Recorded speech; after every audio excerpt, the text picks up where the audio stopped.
Okay, who is Vladimir Horowitz? I know the name.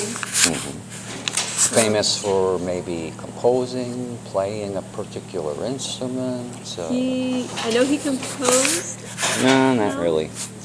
He did some transcriptions.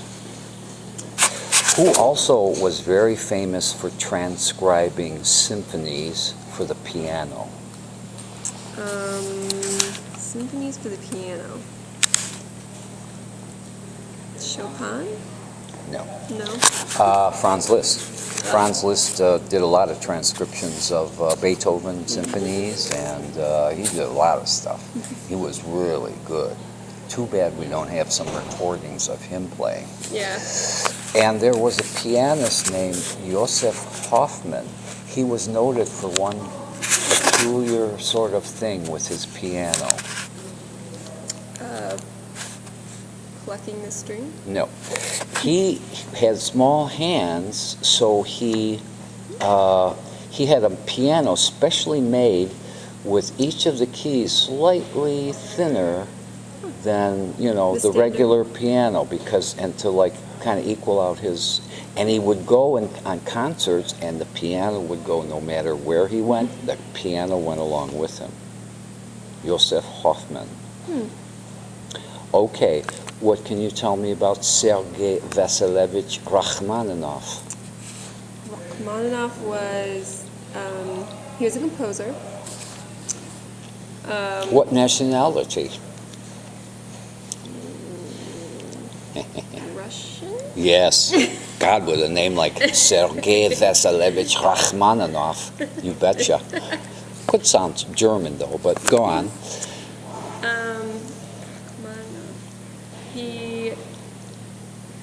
He wrote for orchestras, mostly. Well, he wrote a couple of symphonies, but he wrote concertos, and he wrote a lot of things for piano solo. And there's a school named after him in Paris, France. Conservatoire Rachmaninoff. Now, what interesting person that you've met really recently went to that? You? Yes. And studied with Russians. Really? They only could speak Russian and French, and I only could speak French and English. So we had to talk in French.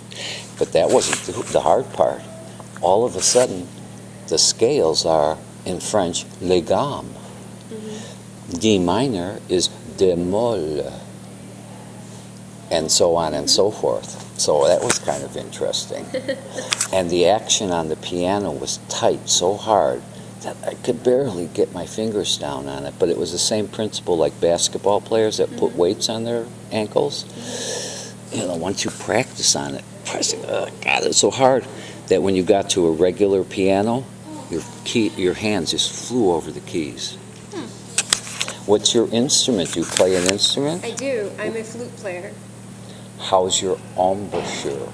My embouchure is very relaxed.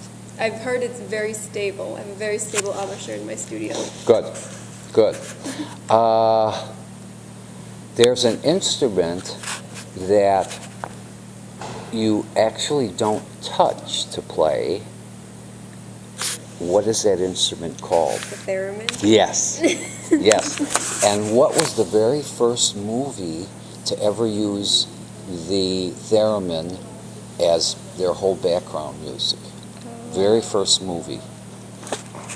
This, if you get this one, you're incredible.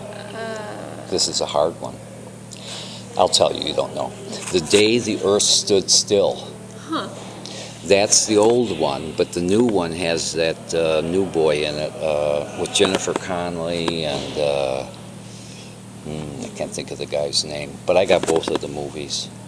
But anyway, I'm tired of asking you questions. Did I get my art gift? And you got one? And I okay, got one. good. All right, well, good luck with school and everything. Thank you. And I'll chat with you later. Yep. So how many more years do you have? I have 1 semester of academics, and then I student teach. Good. I'm almost done. Cool. And where do you come from? I am from Loda, Illinois, which is, Oh, wait, a tiny, tiny little town. it is, Near Sycamore? DeKalb? no, Near here, between here and Mattoon. no, No? it is, I give up. it's 45 minutes north of Champaign. Okay. So it's between, It's like on your way to Champaign, you would pass it? no, you no. would pass Champaign on the way to it. So, like, if you were trying to go to Kankakee, you would pass Loda going to, If I were headed towards Chicago, would I pass Loda? you would. That's where I saw the name, because I did that once. And it stuck out in my head, Loda. Yeah, it's a weird name. Weird name, yeah. Oh, okay. Happy holidays. Hey, you too.